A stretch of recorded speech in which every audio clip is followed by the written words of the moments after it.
धर्म पर वो सवाल उठा रहे हैं और मेरे धर्म को ही मुझको विरोधी बता रहे हैं। मेरा नाम क्या है? यानी वो पिछड़ों को बोल रहे हैं कि पिछड़े सनातन विरोधी है। ओबीसी लोग सनातन विरोधी है क्या? अब ये ओबीसी के लोग चुनाव में बताएंगे चिराग पासवान। वो भी नमस्कार 4 PM में आपका स्वागत है। मैं हूं आपके साथ विशाल। बिहार में 7 चरणों में चुनाव हो रहा है और 6 चरण का चुनाव हो चुका है और 7वां यानी आखिरी चरण का मतदान 1 जून को होना है जो कल होगा।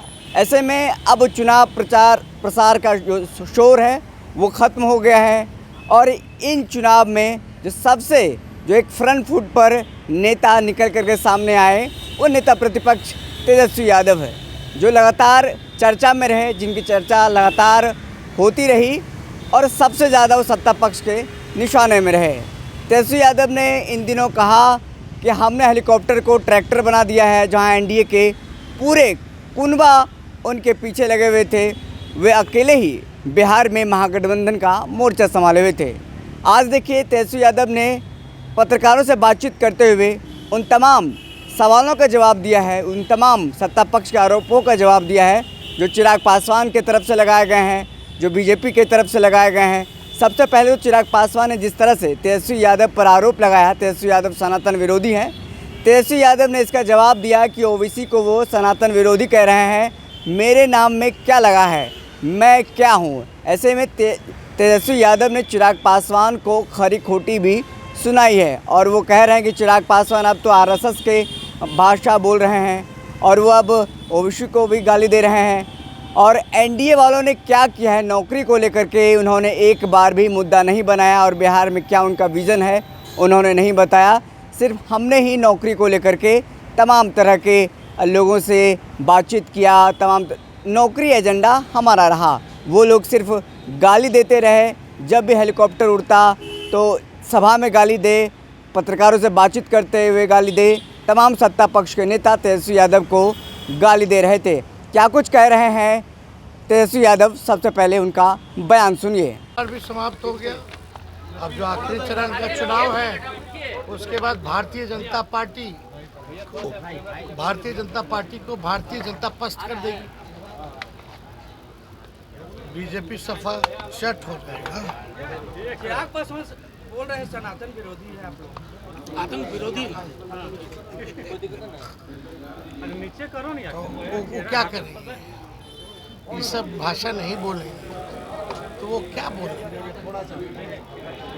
अब तो पूरा उनका रंग रूप जो है आरएसएस वाला हो गया, भाजपा के रंग में है। इसी तरह का बात बोलेंगे।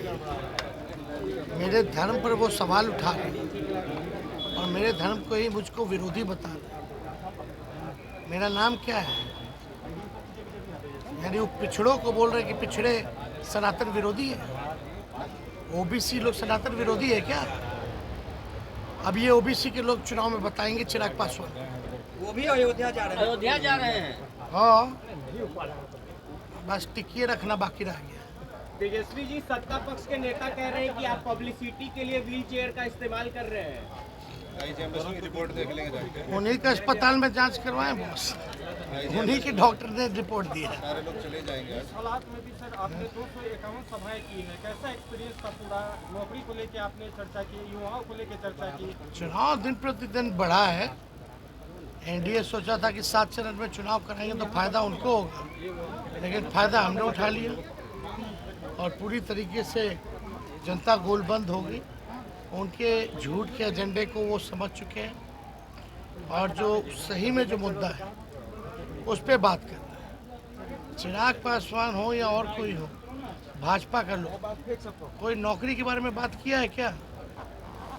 कोई बोला है क्या बिहार का विजन क्या है उनके लिए? हम लोगों ने बताया लोगों को मेरा नौकरी का एजेंडा क्या है, महंगाई पर हम क्या करेंगे, गरीबी कैसे हटाएंगे, लोगों को आर्थिक न्याय कैसे दिलाएंगे। वो लोग क्या बोलते रहे, हम ही लोग को गाली देते रहे, सनातन विरोधी है तो फलना है तो चिल्ला है। मतलब तेजस्वी को गाली देने में सारा समय उन लोगों ने व्यर्थ कर दिया।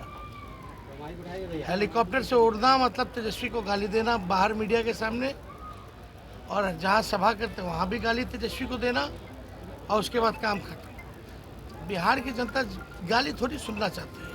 ध्यान में जा ये चिराग पासवान के समर्थकों को भी, बीजेपी के समर्थकों को भी अच्छा नहीं लग रहा होगा जो इस तरह की सनातन विरोधी की बात करें। ध्यान में जा रहे हैं। ममता जी ने सलाह दी कि ध्यान में जाइए, प्रेस को मत ले जाइए। हाँ, हम तो शुरू से बोल रहे हैं। अरे यार, मोदी जी का स्क्रिप्टेड होता है, फोटो शूट होता है, उनको मूवी करना होता है, मूवी अपना रील बना रहे हैं। अरे नौजवानों को मोदी जी से एक चीज़ सीखना चाहिए कि रील कैसे बनाया जाए। चलिए। इंडिया गठबंधन